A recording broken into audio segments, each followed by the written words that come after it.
Зошто финците секоја година слават Ден на неуспех? Од сите необични празници и национални денови во светот, еден од најчудните е финскиот национален ден на неуспех. И логично, се поставува прашањето зошто народ со толку високи стандарди кој се смета за најсреќна нација во светот би посветиле цел ден на славање и величање на неуспесите.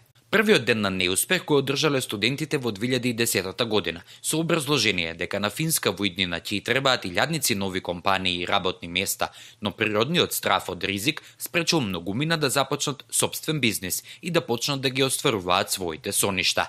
Финците се успешни во она што знаат да го прават, но повеќето едноставно не сакаат да излезат од својата комфортна зона и да пробаат нешто ново. Се до тој момент.